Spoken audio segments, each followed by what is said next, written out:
ఉమ్మడి పాలమూరు జిల్లాలో గత 2 రోజులుగా భారీ వర్షాలు కురుస్తున్నాయి. ఎడతెరిపి లేకుండా కురుస్తున్న వర్షానికి జనజీవనం అస్తవ్యస్తంగా మారింది. ఇక జిల్లా వ్యాప్తంగా వాగులు వంకలు పొంగి పొర్లుతున్నాయి. వాగులు ఉప్పొంగి ప్రవహిస్తూ ఉండడంతో పలు గ్రామాలకు రాకపోకలు నిలిచిపోయాయి.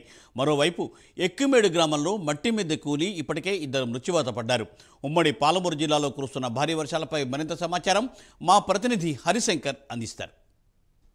ఉమ్మడి పాలమూరు జిల్లా వ్యాప్తంగా గత 2 రోజుల నుంచి కురుస్తున్నటువంటి భారీ వర్షాల నేపథ్యంలో లోతట్టు ప్రాంతాలన్నీ కూడా జలమలమయ్యాయి. వాగులు వంకలు చెరువులను కూడా నదులను తలపిస్తున్న సిచ్యువేషన్ అయితే కొనసాగుతుంది. నాగర్ కర్నూలు జిల్లాతో పాటు వనపర్తి, జోగులాంబ, అదేవిధంగా నారాయణపేట జిల్లాలో కూడా పెద్ద ఎత్తున కూడా భారీ వర్షాలు అయితే నమోదైన సిచ్యువేషన్ ఉంది. అదేవిధంగా నారాయణపేట జిల్లాలో 138.8 డిగ్రీల సెంటీగ్రేడ్ మిల్లీమీటర్ల వర్షపాతం నమోదైనటువంటి పరిస్థితి అయితే ఉంది. అదేవిధంగా మహబూబ్నగర్ జిల్లాలో 89.2, వనపర్తి జిల్లాలో 75.2, జోగులాంబ ద్వారా జిల్లాలో అత్యల్పంగా 54.5 మిల్లీమీటర్ల వర్షపాతం నమోదవడంతో ఇటు జిల్లా కేంద్రాలతో పాటు పలు నియోజకవర్గ కేంద్రాలకు కూడా రాకపోకలు నిలిచిపోయిన సిచ్యువేషన్ ఉంది. అదేవిధంగా ఉమ్మడి పాలమూరు జిల్లా వ్యాప్తంగా ఎడతెరిపి లేకుండా కురుస్తున్న వర్షాలతో పాటు జిల్లా కేంద్రంలో ఉన్నటువంటి లోతట్టు ప్రాంతాలమైన కూడా జలమైన పరిస్థితి ఉంది. రికార్డు స్థాయిలో వర్షపాతం నమోదవుతుండటంతో జిల్లాలో ఉన్నటువంటి చెరువులు పలు చోట్ల తెగిపోయిన రహదారులతో ప్రజలందరూ కూడా తీవ్ర ఇబ్బందులు ఎదుర్కొన్న పరిస్థితి ఉంది. పట్టణంలో ఉన్నటువంటి కాలనీలన్నీ కూడా జలమలమయ్యాయి. అదేవిధంగా జడ్చెల్ల కాన్స్టిట్యున్సీలో ఉన్నటువంటి 100 పడకల ఆసుపత్రి ఏదైతే ఉందో అదంతా కూడా నీటితో నిండిపోయిన సిచ్యువేషన్ ఉంది. ఆవరణలో దాదాపు లోతట్టు ప్రాంతం కావడంతో అక్కడ వాటర్ అంతా కూడా ఒక్కసారిగా చేరిన సిచ్యువేషన్ అయితే కొనసాగింది.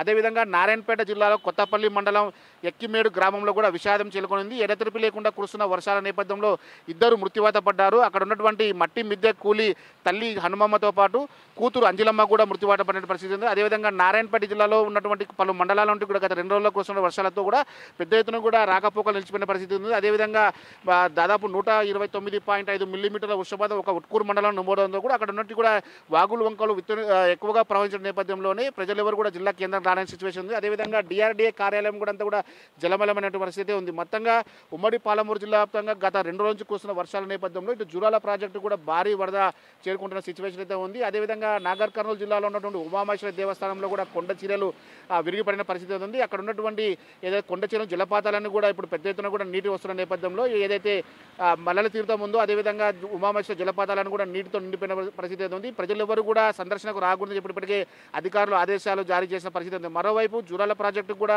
భారీ వరద కొనసాగుతుంది. ఇప్పటికే 45 గేట్లను ఎత్తున్నటువంటి అధికారులు ఎగువ ఉన్నటువంటి కర్ణాటక, మహారాష్ట్ర నుంచి కూడా భారీ వరద కొనసాగుతున్న నేపథ్యంలోనే జూరాలకు కూడా భారీ వరద కొనసాగుతుంది. అదేవిధంగా 3,58,000 క్యూసెక్ల నీటిని 45 గేట్ల ద్వారా దిగునున్న శ్రీశైలం ప్రాజెక్టుకి అయితే అధికారులు విడుదల చేస్తున్నారు. మరో 2 రోజుల పాటు ఈ యొక్క భారీ వర్షాలు కురుస్తున్న నేపథ్యంలోనే ఇప్పటికే జిల్లా అధికారులంతా కూడా జిల్లా కేంద్రాల్లో సమీక్ష సమావేశాలు నిర్వహిస్తున్నారు. ఎక్కడికక్కడ ప్రజలను అప్రమత్తం చేసినటువంటి సిచ్యువేషన్ కూడా ఉంది.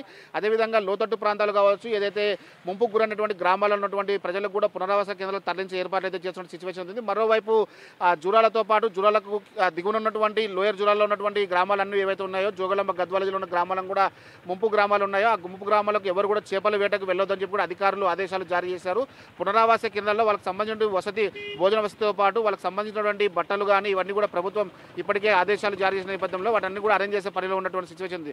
మొత్తంగా ఉమ్మడి పాలమూరు జిల్లా వ్యాప్తంగా గరిష్ట స్థాయిలో గత 10 సంవత్సరాలు ఎప్పుడు లేనటువంటి వర్షాలు కురుస్తున్న నేపథ్యంలో ప్రజలెవరు కూడా బయటికి రావద్దని చెప్పి కూడా ఇప్పటికే అధికారులు ఆదేశాలు జారీ చేస్తున్నారు. మరోవైపు వైద్య శాఖ అధికారులు కూడా ఇప్పుడు డెంగ్యూ సీజన్ ప్రారంభమయ్యే అవకాశాలు ఉన్న నేపథ్యంలోనే పెద్ద ఎత్తున కూడా వాళ్ళకి సంబంధించిన మెడిసిన్ కూడా రెడీ చేసుకోవాలి. అవసరమైతే క్యాంపులు ఏర్పాటు చేసి గ్రామాల్లో వైద్య శాఖ అధికారులు పర్యటించాలని చెప్పి కూడా ఇప్పటికే జిల్లా కలెక్టర్లు ఆదేశాలు జారీ చేశారు. మరోవైపు నియోజకవర్గాలకు సంబంధించినటువంటి ఏదైతే లోతట్టు ప్రాంతాలు ఉన్నాయో గ్రామాల్లో కూడా నియోజకవర్గ పార్టీ ఎమ్మెల్యేలందరూ కూడా పర్యటిస్తున్నారు. ప్రజలకు ధైర్యాన్ని కల్పించే ప్రయత్నం అయితే చేస్తున్నప్పుడు కూడా ప్రజలెవరు కూడా బయటకు రావద్దని మాత్రం అధికారులు అయితే ఆదేశాలు జారీ చేసినట్టు పరిస్థితి ఉంది. రానున్న రోజుల్లో మరో 2 రోజుల పాటు యొక్క భారీ వర్షాలు నమోదయ్యే అవకాశాల నేపథ్యంలోనే జాగ్రత్తలు పాటించాలి. అవసరమైతే తప్ప ఎవరు బయటికి రావద్దని చెప్పి కూడా అధికారులు ప్రజలకు వినతి చేస్తున్నట్టు సూచించింది. మొత్తంగా ఇది ఉమ్మడి పాలమూరు జిల్లా వ్యాప్తంగా ఉన్నటువంటి భారీ వర్షాలకు సంబంధించినటువంటి అప్డేట్.